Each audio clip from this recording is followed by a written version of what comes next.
네, 2021년도 두 번째 또 샤반 예배를 맞이하게 됩니다. 지난 한 주 좀 평안하셨습니까? 사실 나갈 일이 이제 거의 더더군다나 더 없어지다 보니까 가장 잘 또 챙겨야 되는 게 건강이라고 생각하는데요. 또 저희가 이제 지난주는 저도 이제 코감기하고 목감기가 좀 들어서 머리가 조금 띵한 상황이긴 한데 모두 다 건강하시기를 소망합니다. 우리가 지난주에 이제 올 한 해 우리 예루살렘 교회 주시는 마음을 좀 나누면서 올 한 해 우리의 비전이 다니엘을 통해 주시는 그 민첩한 마음, 루아흐 야티라의 마음들을 함께 나누었습니다. 그래서 우리 이제 새롭게 주시는 새 한 해, 그리고 또 뉴 노멀이라고 하는 우리 새롭게 주시는 우리의 일상 가운데 그것이 우리의 거룩한 일상이 되도록, 그래서 매일마다 우리 거룩한 습관을 우리 안에 만들어내는 것이 너무나 중요한 것입니다. 그래서 세상은 계속 바꾸어 가지만 다니엘이 그의 삶 가운데 예전에 그 하던 대로 그가 정말 끝까지 지켜냈던 하나님을 향한 그 마음들을 지켜낼 때에 세상을 바꿀 수 있는 힘이 바로 그 안에 있다라고 하는 것이죠. 그것이 우리의 일상을 초월하고 이길 수 있는 바로 extraordinary spirit이 되는 것입니다. 이어서 이제 오늘은 우리의 그 두 번째 영역인 extraordinary people에 대해서, 그런 이 영을 갖고 있는 사람들이 함께 모였을 때 그 사람들은 대체 어떤 삶을 살아야 되고 어떤 사람들을 우리가 함께 해야 되는가라고 하는 그 부분들을 오늘 좀 이 본문을 통해서 나누고자 합니다.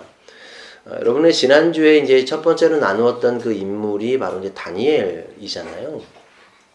여러분, 우리가 다니엘은 여호야김 3년, 즉 BC 이제 605년에 바벨론의 포로로 끌려갔습니다. 그 시기가 성경적으로 보면 소년이었다라고 이제 이야기를 하는 거 보니까 대략 우리가 유추해 보면 한 15살에서 한 20살 정도 사이에 아직 성인이 되기 전에 그 나이대에 지금 끌려갔다라고 이제 볼 수 있는 거죠. 그런 가운데 우리가 느부갓네살 왕도 경험하고 또 벨사살 왕도 경험하고 또 다리오 왕도 경험하면서 이 모든 그런 이 하나님께 주시는 민첩한 마음을 통해서 이 바벨론의 시스템 안에서 이 하나님의 시스템을 구축하고 그것을 통해서 정말 형통하게 되는 일들을 경험하게 된 거죠. 특별히 이제 다리오 왕 때의 그 적국이었던 메대 사람들이 그 다리오 왕에게 인정받는 이 다니엘을 시기함으로 그를 이제 사자굴에 넣어서 죽이려고 하는 음모를 꾸미게 됩니다.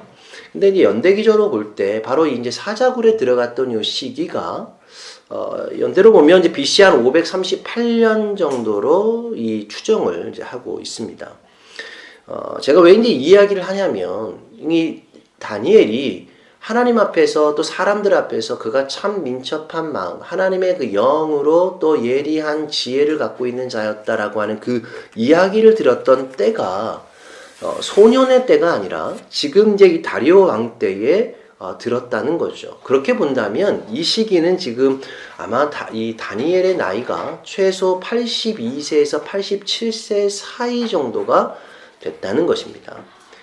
다니엘에게 이 민첩한 마음이란 단어가 이 다니엘서에 2번 등장하는데요. 그게 바로 그 2번 다의 시기가 젊었을 때가 아니라 그의 늙은 시기에, 나이가 아주 많이 들어서 삶을 이제 충분히 살아가고 난 그 시기에 하나님을 통해서 얻었던 마음이 됩니다. 그래서 저는 다니엘이 특별한 이유는 정말 소년일 때 하나님을 향한 마음이 특별했고 그의 지혜로웠고 그랬지만 그것이 세상에 살아가면서 변질되거나 또 변화된 것이 아니라 끝까지 나이가 들어서도 더 그것이 깊은 영성으로 더 무르익고 변치 않았던 그 마음을 가지고 있었기 때문에 다니엘은 더 특별하다라는 생각을 하게 됩니다. 바꿔 얘기하면 참 멋지게 늙는 것, 신앙 안에서 참 멋지게 늙는 것이 참 중요하다는 생각을 하게 됩니다. 여러분, 다니엘을 통해서 나이가 들수록 더 깊은 영성과 또 믿음의 엘리트들의 삶을 살아내고 또 넓은 이제 포용력을 갖고 있는 그 멋진 신앙의 소유자가 다니엘이었다면, 그런 의미로 볼 때 참 나이가 있었지만 그런 멋진 신앙의 삶을 살았던 인물이 또 한 명이 있는데요. 바로 오늘 이 본문을 통해서 소개하고자 하는 바로 모세의 장인 이드로입니다. 여러분, 우리가 이드로는 성경에 그렇게 많이 등장하는 인물은 아닙니다. 메인이었던 이 모세의 삶 가운데 그가 어려웠을 때 미디안 땅으로 돌아가게 되고 그 미디안 땅에서 그를 바로 자기의 사위를 맞이했던, 그리고 나중에 이제 오늘 본문을 통해서 또 중요한 이 시내산 밑에서의 또 이스라엘 백성들이 어수선한 것들을 정리하고 조직하는 데 결정적인 조언을 했던 인물이 바로 이 이드로가 되는 거죠. 근데 여러분이 오늘 본문에 이제 이 이드로라고 하는 인물을 잘 보면, 여러분 성경에 보면 이드로는요, 한 3개의 이름으로 등장을 합니다. 첫 번째가 출애굽기 2장에 보면 루엘이란 이름으로 등장을 하죠. 그리고 이제 민수기 10장에 보면 호밥이라고 하는 이름으로 또 표현되어 있고, 또 오늘 본문에는 우리에게 익숙한 이드로란 이름이 표현되어 있죠. 왜 이렇게 한 사람의 이름이 다양하게 나올까? 이것에 대한 신학적인 이제 입장들이 좀 있습니다. 여러 가지 이제 입장들이 있지만 그 가운데 가장 이제 전통적으로 우리가 이해하는 것은 세 이름 다 한 캐릭터를 상징하는 것이다. 그러나 그가 이제 가졌던 일반적인 정말 진짜 이름은 루엘이란 이름을 가졌을 텐데, 근데 이제 호밥이라고 하는 것은 이렇게 레호베브 이런 우리 히브리어는 호밥이 이제 사랑하는 자, 사랑한다라는 뜻이잖아요. 그래서 이것은 아마 이 모세가 이제 이 장인이었던 이드로와 정말 친숙하고 친밀한 관계가 되었을 때 그에게 불었던 그 애칭, 사랑하는 그 호칭이 아니었을까라는 이야기를 하게 되는 거죠. 그리고 이제 오늘 본문에 표현된 이 이드로는 이방의 제사장으로서 높여 부르는 존칭이었다라고 이야기를 하게 됩니다. 그러니까 어떤 그냥 사람의 이름이라기보다는 그 사람이 갖고 있는 인격과 성품과 어떤 세상 가운데서 그가 존귀함을 받았을 때 그를 높여 부르는 존칭의 한 단어가 바로 이드로였다라고 이야기를 하는 거죠. 그렇다면 여러분, 이드로는 어떤 의미를 가지고 있었을까요? 바로 그 이드로는 히브리어로 이트로가 되는데요. 이 이트로의 어근이 바로 야타르 동사입니다. 우리가 지난주에 바로 이 extraordinary spirit을 이야기할 때 그것을 이제 이 루아흐 야티라라고 했을 때 그 야티라란 단어, 특별하다, 예리하다, 이런 의미를 갖고 있는 단어가 된 거죠. 그러니까 원래 이 이드로란 말 자체가 갖고 있는 것은 이 사람은 정말 특별한 사람, 이 사람은 정말 하나님 앞에 extraordinary한, 정말 굉장히 예리한 하나님의 사람이었다라고 하는 그 의미를 갖고 있는 그 단어 자체, 그 어떤 직함, 존칭 자체가 이드로였다라고 하는 거죠. 그러니까 사람들이 이 이드로를, 르후엘을 아니면 호밥을 그렇게 이드로라 불렀던 이유는 그 삶 자체에 가지고 있는 이미 이제 이 오늘 본문에 보면 하나님을 알고 하나님을 높여드리고 찬양하는 그 장면이 등장하게 되는데요. 그 전에 이미 아직 하나님을 몰랐던 이방의 제사장이었을 때에도 그가 갖고 있는 성품 자체가 그렇게 존귀함을 받을 만한 사람이었다라고 하는 의미를 갖게 되는 거죠. 다시 말해서 이드로는 바로 특별한 자, 민첩한 자라고 하는 의미를 갖고 있는 이름이 됩니다. 그리고 이제 그는 영적인 사람이었기에 그 사비인 모세를 만나서 하나님이 모세를 통해서 일하셨던 그 역사, 출애굽의 그 역사를 듣고 난 다음에 놀랍게도 이런 고백을 하게 됩니다. 오늘 읽었던 본문 바로 이 전에 보면 18장 10절에서 11절 말씀에 여호와를 찬송하리로다. 너희를 애굽 사람의 손에서와 바로의 손에서 건져내시고 백성을 애굽 사람의 손 아래서 건지셨도다. 이제 내가 알았도다. 여호와는 모든 신보다 크심으로 이스라엘에게 교만하게 행하는 그들을 이기셨도다. 그러니까 이방의 제사장으로서 지금 여호와를 찬양하고 고백하는 구절이 등장하게 됩니다. 사실 이것은 마가복음 이제 15장에 보면 예수님의 그 십자가 사건을 보고 그 당시에 그 백부장이었던 한 사람이 이 사람은 진실로 하나님의 아들이었도다라고 외쳤던 그것과 비견될 만한, 견줄 만한 그런 특별한 이방인으로서 하나님을 고백했던 그런 고백이 되는 것이죠. 그래서 여러분, 오늘 이 등장하는 이 이드로는 오늘 이 모세를 통해서 하나님을 깨닫게 되고 또 그 하나님의 사람으로서 이제 하나님의 역사 안에 개입을 하게 된 중요한 이방인으로 등장을 하게 됩니다. 그런 이드로가 오늘 본문에 등장하게 되는데요. 지금 이제 모세와 이스라엘 백성들이 나름 출애굽에는 성공을 해서 광야를 지나가고 있었습니다. 그런데 이제는 이제 외부적인 문제라기보다는 이스라엘 백성들 안에서 서로 이제 어떤 재판이라든가 어떤 판결을 해야 되는 문제에 있어서 이것을 해결해 줄 사람이 모세밖에 없었다는 거죠. 그러니까 모든 문제가 있는 사람들이 어떻게 됐냐면 모세에게 다 찾아와서 모세는 매일마다 그 한 사람 한 사람을 만나서 일을 해결해 주는 것에 어마어마한 에너지를 썼고 굉장히 필요한 일들을 지금 하고 있었던 상황이 됩니다. 그래서 내부적으로 일어난 이 재판들을 모세 혼자서 일을 지금 감당해야 되는 상황 가운데 지금 이 이드로가 그 장면을 보게 된 거죠. 아직 지금 하나님께서 시내산에서 토라를 좀 주신 상황이 아니기 때문에 어떤 신앙적으로나 법적인 문제가 있을 때에 지금 모세를 찾아와 판결해주는 지금 상황이 되었습니다. 이때 이제 이드로의 그 믿음의 안목이 드러나게 되는 거죠. 그가 이트로 정말 특별한 엑스트라오디너리한 그런 스피릿을 갖고 있었다라고 이해하는 본문이 등장을 합니다.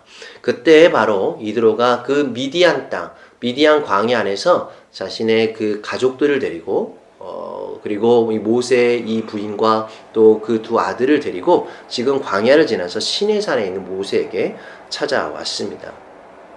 그런데 이제 이 이드로가 거기를 도착을 해서 하루 동안 이 모세가 하는 이 모든 상황을 보니까 이것이 뭔가 좋지 않음을 깨닫게 된 거죠. 그래서 오늘 이제 본문의 17절 말씀부터 시작하는 이 본문이 시작이 되는데요. 이렇게 이야기를 하죠. 모세의 장인이 그에게 이르되 내가 하는 것이 옳지 못하도다. 너와 함께한 이 백성이 필경 기력이 쇠하리니 이 일이 내게 너무 중함이라 내가 혼자 할 수 없느니라. 그러니까 이드로는 하루 만에 이것을 딱 알게 되는 거예요. 이렇게 했다가는 모세도 지치고 이스라엘 백성들도 이 일을 해결할 수 없다라고 그렇게 생각하게 된 거죠. 그래서 바로 이때 이드로가 이렇게 하지 말고 개인이 혼자서 하지 말고 팀워크를 통해서 전체를 체계적으로 조직화하라라고 하는 권면을 하게 됩니다. 그래서 이제 21절 말씀에 보면 너는 온 백성 가운데서 능력 있는 사람들 곧 하나님을 두려워하며 진실하며 불의한 이익을 미워하는 자를 살피며 백성 위에 세워 천부장과 백부장과 50부장과 10부장을 삼아. 여러분 사실 이 다니엘이 정말 이 특별한 이 민첩한 마음을 가져서 그것을 어떻게 사용을 했냐면 당시 왜 그가 총리로 임명을 받았을까요? 다리오 왕이 새로 임명을 받아서 전국을 120개의 지역으로 나누었습니다. 거기를 다스릴 수 있는 3명의 총리 가운데 한 명으로 다니엘을 세운 것이죠. 다니엘을 세웠던 이유는 그가 사람을 보는 안목 그리고 그런 어수선한 조직 가운데 조직력을 통해서 그를 잘 정비할 수 있는 그런 안목이 있었기 때문이라고 생각을 합니다. 이드로는 모세에게 바로 그 믿음의 안목을 가지고 능력 있는 자들을 세워서 너와 함께 일을 해라, 팀워크를 가져라 라고 이렇게 이야기를 합니다. 근데 이때 이제 이드로가 너와 함께 일할 사람들을 세울 때 굉장히 중요한 조건이 있는데 아무나 세우지 말고 바로 그 능력 있는 자라고 하는 그 표현을 쓰고 이제 있다는 거죠. 바꿔 얘기하면 extraordinary people을 세우라는 거예요. 너가 그렇게 이 extraordinary spirit을 갖기 위해서는 너와 함께 할 만한 그 extraordinary people을 세워서 이 일들을 함께 조직적으로 같이 감당하라 라고 이야기를 합니다. 여러분 이 오늘 히브리어 본문에 보면 오늘 여기에서는 우리 한글로는 그렇게 표현하지 않지만 히브리어는 이렇게 시작을 합니다. 베아타 데헤제 미콜 하암. 그러니까 너가 모든 백성들을 자세히 지켜보라. 먼저 그 백성들을 지켜보라는 거죠. 근데 이제 여기서 보다라고 하는 이 단어가 하자 동사를 썼어요. 그러니까 보통 우리가 이제 뭐 로에 동사나 뭐 보다라고 하는 이 표현들을 일반 동사를 쓰지 않고 특별히 하자 동사를 썼는데 이건 뭐냐면 사실은 미래를 본다라고 하는 의미가 됩니다. 이건 예언하다라는 표현과 굉장히 비슷한 단어입니다. 우리가 여기서 나온 단어가 하존이라는 단어 아시죠? 비전. 미래에 우리가 해야 될 것들을 보는 것. 그것이 바로 비전일 텐데, 그게 바로 이제 이 하사 동사에서 오는 거죠. 그리고 이제 그 사람의 마음을 꿰뚫어 보는 것을 또 의미하기도 합니다. 그래서 이 하자 동사가 히브리어 단어의 그 사람 이름 안에 붙으면, 사람 이름 앞에 붙으면 이것이 선견자, 또 선지자라고 하는 의미를 갖게 되는 거죠. 그래서 다윗 시대에 우리가 갓 선지자도 God, 하자라고 하는 이 단어를 써서 그가 선견자, 미래를 보는 자, 비전을 선포하는 자라고 하는 의미로 이 의미를 갖게 됩니다. 하나님을 바라보고 사람의 마음을 꿰뚫어 볼 수 있는 사람들을 그가 먼저 찾아라라고 이야기를 하는 거죠. 왜 이런 시각과 시선들이 필요할까요? 그들 가운데 진짜 그 extraordinary people을 찾아낼 수 있는 안목이 필요하기 때문입니다.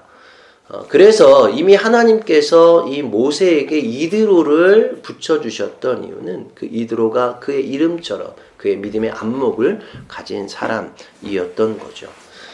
그가 그 이전에 모세가 비록 애굽에서 동족을 죽이고 도망쳐서 미디안 땅, 미디안 광야로 들어갔을 때 그는 그를 이 자기의 사위로 삼게 됩니다. 사실 그는 이제 도망자였죠. 그리고 왕자로 자랐기 때문에 그가 그 땅에서 양과 염소를 치는 목동으로 목자로서의 사는 것도 그에게 익숙한 삶은 아니었던 것 같아요. 그러니까 그가 어떤 대단한 사람이어서 아니면 그가 특별히 양과 염소를 잘 쳐서 그를 사위로 그렇게 받아들인 게 아니라는 거죠. 이드로는 그 모세의 마음을 들여다봤습니다. 그가 처한 현실이 아닌 그의 그 하종, 그의 그 미래에 하나님께서 사용하실 것들을 볼 수 있었던 거죠. 그래서 그가 그를 가족으로 품고 그리고 미디안 광야에서 머물러 있는 동안 그를 보호하고 또 앞으로 이스라엘 백성들을 이끌고 광야로 이끌어서 그 광야의 그 여정을 이겨낼 수 있는 그런 이 영성들을 이 미디안 광야에서 이들을 통해서 그가 배우고 그가 그것을 충분히 준비할 시간들을 얻게 되었습니다. 이드로는 그 특별한 사람들을 오늘 본문에서는 능력이 있는 자들이라고 표현하는데요. 히브리어로 능력 있는 자들은 안쉐이 하일이라고 이야기를 하죠. 하일이 뭐냐면 군인이라는 뜻이잖아요. 힘이 있는 이런 표현인데, 그래서 성경의 이 단어는 원래 용사라는 단어로 표현을 하고 있습니다. 대부분 다 사실은 이게 군사 용어예요. 전쟁과 관련돼 있는 정말 힘이 세고 싸움을 잘하는 자들을 가리키는 단어가 되는 거죠. 그런데 이드로가 지금 이 모세에게 이야기할 때 너가 능력 있는 자들을 선택하라라고 할 때 단순히 리더십이 있고 싸움을 잘하고 몸이 좋은 그런 용맹한 자들을 선택하라고 하지 않았어요. 그가 그 지금 100부장이나 지금 10부장이나 50부장의 어떤 리더가 되는 조건에 있어서 그 능력 있는 자들이 되기 위해서 구체적으로 몇 가지를 더 구체적으로 이야기를 하고 있는데요. 그 첫 번째가 바로 오늘 본문에 보면 하나님을 두려워하는 자를 선택해라. 여러분, 이 하나님을 두려워하는 자라는 것은 바로 하나님을 경외하는 자들입니다. 그러니까 세상을 두려워하는 자들이 아니라 하나님 앞에서 하나님의 앞에 겸손하게 하나님을 경외하고 두려워하는 자들을 그 안에 택하라고 이야기를 하는 거죠. 최근에 우리의 이 한국에서 들려지는 소식 가운데에 좀 안타까운 우리 정인이 사건의 이야기를 다 아실 것입니다. 저희도 그 얘기를 들으면서 어떻게 이런 일이 일어날 수 있을까? 물론 그 안에 정말 우리가 알지 못하는 어떤 일들이 있을지 모르겠지만 정말 표면적으로 일어났던 이 끔찍한 일들을 통해서 더더군다나 그 안에 그는 신앙도 가지고 있었고 또 믿음의 가정 안에서 자랐고 또 환경도 그렇게 나쁘지 않았고 그 가운데 자기의 자녀가 있음에도 불구하고 또 입양을 했던 표면적으로는 너무나도 건강한 믿음의 가정이었음에도 불구하고 왜 그런 끔찍한 일들이 일어나게 되었을까요? 아마 그것은 하나님을 두려워하는 마음이 없었기 때문이라고 생각합니다. 세상 가운데 자기 스스로 자기의 감정을 통제할 수 없고 그걸 컨트롤할 수 없는 그런 이 마음들이 있었기 때문에 결국은 그 모든 것들이 자기를 더 드러내고 자기의 것들을 포장하기 위한 그런 것들로 이것을 이용하게 된 것이죠. 그렇기 때문에 우리가 정말 하나님의 능력을 구할 때 한 가지 더 구체적으로 구해야 될 것이 뭐냐면 그 능력을 통제할 수 있는, 그 능력을 컨트롤할 수 있는 지혜가 필요하다는 것이죠. 하나님을 두려워하는 마음이 필요하다는 것입니다. 그래서 우리가 능력을 갖는 것도 너무 중요하지만 그 능력을 우리가 선하게 통제하며 사용할 수 있는 지혜가 필요한 것이죠.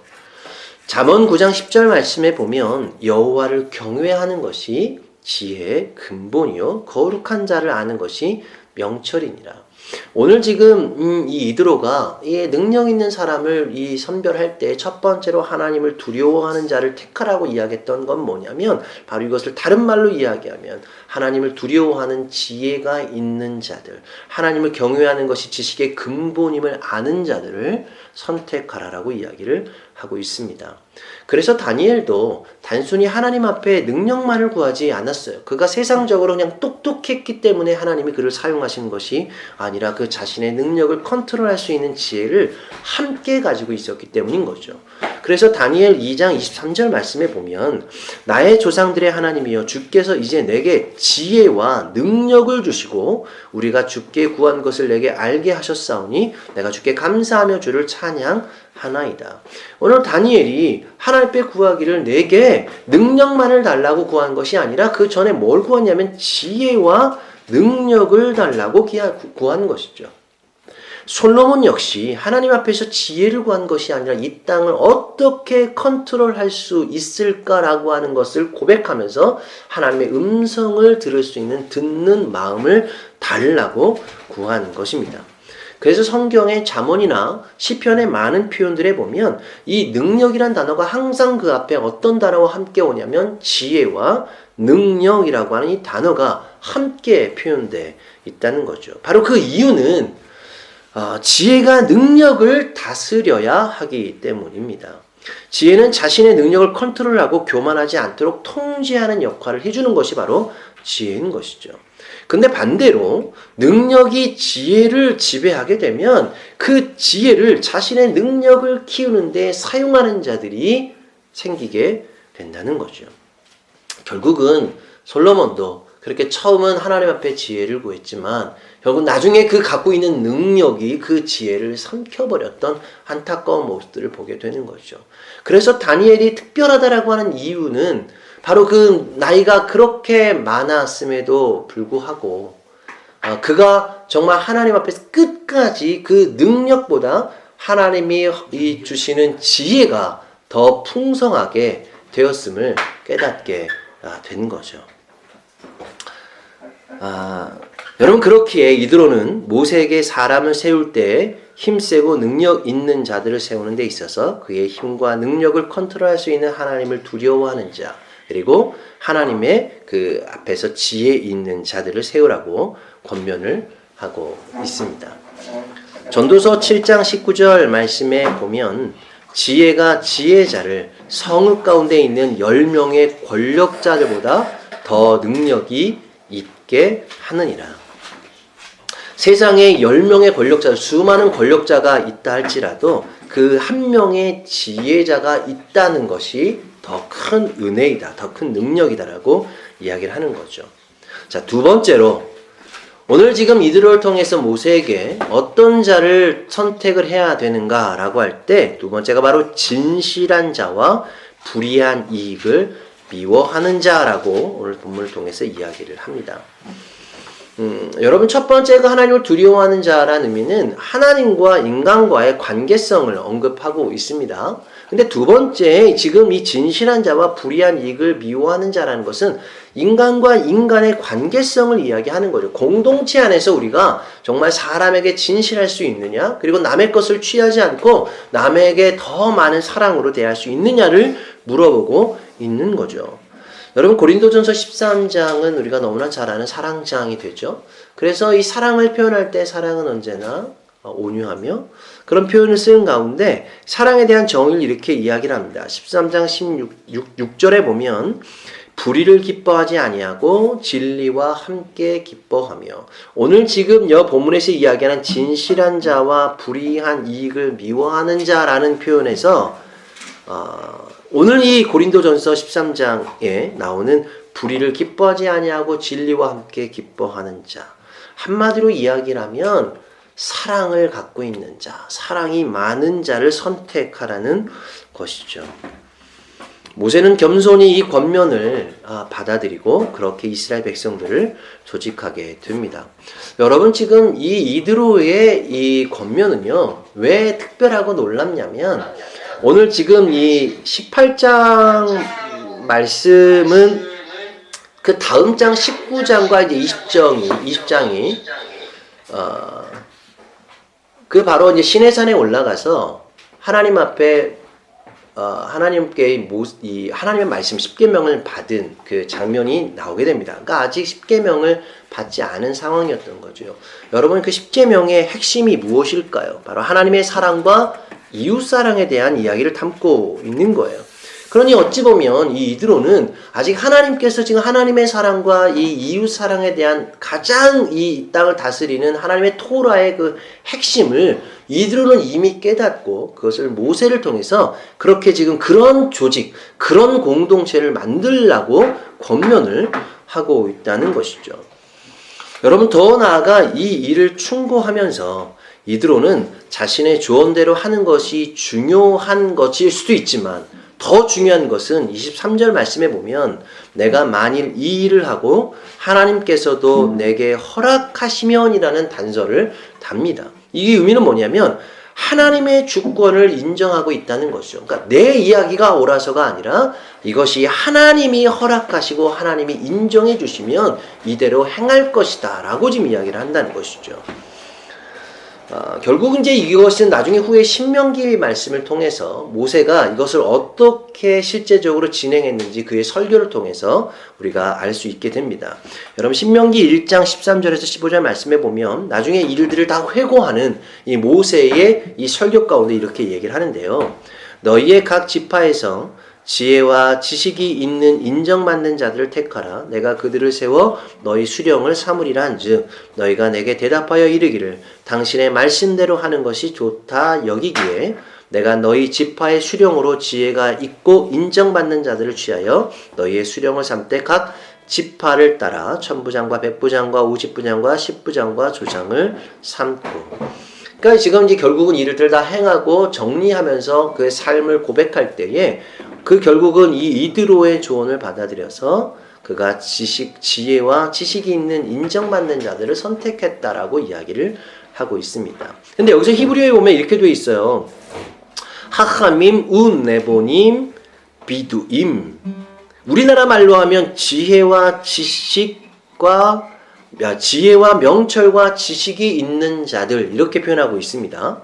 그러니까 처음에는 능력 있는 자들을 선택하고 하나님 두려워하는 자들, 그리고 정말 진실하고 남의 것을 취하지 않는 불의한 자들이 아닌 자들을 택하라고 이야기를 했는데 결국은 그런 자들이 오늘 결과적으로 어떤 자들이었냐면 오늘 이 신명기 말씀을 통해 지혜와 명철과 지식이 있는 자들이었다.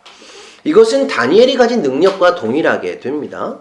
오늘 다니엘 5장 12절 말씀에도 보면 결국 다니엘은 마음이 민첩하고 지식과 총명이 있어 능히 꿈을 해석하고 은밀한 말을 밝혔다라고 이야기할 때 바로 여기서 마음이 민첩하고 지식과 총명이란 단어가 동일하게 오늘 신명기 말씀을 통해서 그런 자들을 오늘 모세가 택하였다라고 이야기를 하는 거죠.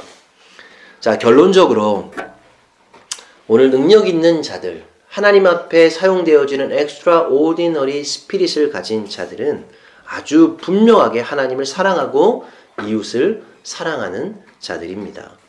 이드로는 모세에게 이런 특별한 extraordinary people을 세워서 함께 일할 수 있는 공동체를 만들어가기를 원했습니다. 이것은 이제 모세가 혼자 이스라엘 백성들을 이끄는 것이 아니라 함께 특별한 사람들과 광야를 지낼 수 있는 원동력이 되어진 거죠. 우리가 이제 이 2021년도를 시작하면서 우리의 올 한 해 우리가 정말 하나님 앞에 필요한 그 영성을 구할 때 이런 이드로와 같은 자들이 예루살렘 교회 안에서 일어나기를 소망합니다. 그리고 사람들을 키워낼 수 있는 그 믿음의 안목이 우리 안에 있었으면 좋겠습니다. 우리가 믿음의 안목을 갖는다는 것, 우리가 어떤 그런 능력을 갖는다는 것, 그 능력이 자신의 능력이라고 생각할 때 그것이 교만하게 되고 결국은 그 안목이 안목의 정욕으로 세상 가운데 사람들에게 보여지는 것으로만 되어질 때 내 안은 썩어가고 있는 우리의 모습들을 보게 되는 거죠.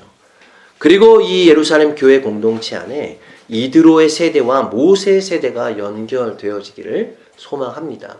여러분, 이드로는요, 이방인이었다는 거죠. 그러니까 이방인의 세대와 그리고 이스라엘 세대가 함께 연합하는 것들을 오늘 본문을 통해서 우리가 보게 됩니다. 그리고 필요하다면 기꺼이 우리의 장소를 옮겨서 미디안의 광야로부터 바로 이 모세가 있는 신의 광야로 기꺼이 우리의 가족을 이끌고 들어갈 수 있는 마음들이 일어나기를 소망합니다. 그래서 저는 이 이드로를 한 주간 묵상을 하면서 그런 마음이 좀 들었어요. 모세에게 특별히 이방의 제사장을 통해서 이스라엘 백성들을 위로하고 조직을 세우는 결정적인 역할을 하셨는데 왜 하필이면 이방의 제사장, 이방인을 통해서 그 모세에게 그런 특별한 지혜를 주셨을까라고 하는 것이죠.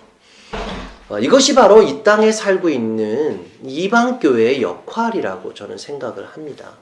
하나님께서 이방인을 존귀하게 세우셔서 하나님의 역사를 듣고 그가 그 하나님 앞에 반응했던 것, 그리고 모세의 삶에 있어서 어려울 때 그를 울타리의 역할을 해주면서 보호했던 것, 이런 것들이 바로 이방인들이, 이방 교회들이 해야 되는 이 땅에서의 중요한 사명이 되는 것이죠. 또한 이 모세의 행정 능력에 어려움이 있었을 때 그의 그 엑스트라 오디너리 스피릿을 통해서 그의 그들을 조언하고 그리고 그 엑스트라 오디너리 시스템을 만들도록 함께 도와주었던 자가 바로 이 이방의 교회의 역할이 되었으면 좋겠습니다. 그래서 이 땅에서 이방 교회가 해야 되는 아주 중요한 역할이 아마 그 이드로의 시스템을 준비하는 것이다라는 생각을 합니다. 여러분, 이드로의 시스템이 무엇일까요? 이방인으로서 하나님을 경외하고 이스라엘 백성들보다 더 지혜롭게 살아내는 것입니다.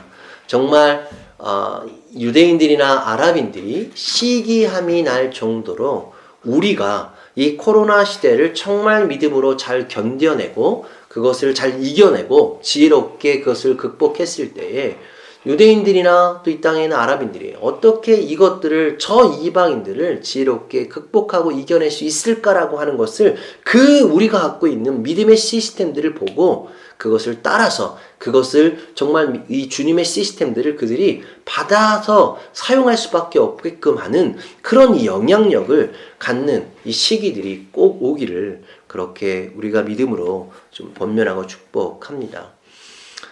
그래서 이들이 정말 이드로의 존칭을 얻어내는 그들이 우리를 정말 이드로와 같은 자들이다라고 하는 마음으로 그렇게 불려지기를 소망합니다. 우리 예루살렘 교회가 코로나 때의 이 위기를 잘 극복하고 이겨내서 올 한 해도 정말 한 해를 작년 한 해를 돌아볼 때에 정말 우리를 이끄셨던 그 하나님의 은혜가 너무나도 크고 우리에게 주셨던 그 지혜가 너무나 크시기에 올 한 해도 정말 이기는 시스템, 세상을 이기는 시스템이 우리 교회가 함께 정말 준비하고 나아갈 때에 세상 사람들이 우리가 살아가는 이 믿음의 방식이 정말 엑스트라 오디너리 시스템으로 인정하기를 소망하고 또 하나님의 꿈이 우리의 비전이 되고 또 예수님의 성품이 우리의 공동체의 인격이 되어지기를 다시 한번 주님의 이름으로 축복합니다.